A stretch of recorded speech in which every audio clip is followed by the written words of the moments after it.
बिस्मिल्लाहिर्रहमानिर्रहीम।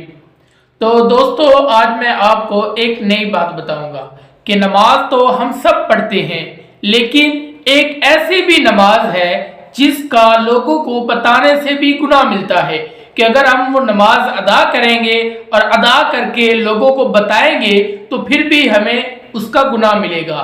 तो दोस्तों, वो नमाज कज़ा है कि जब हम कोई नमाज कज़ा कर दें और कज़ा करने के बाद उसको पढ़ने के बाद लोगों को बताएं कि मेरी नमाज कज़ा हुई है, तो इस पर हमें गुनाह मिलेगा, क्योंकि गुनाह का लोगों पर जाहिर करना ये भी एक गुनाह है।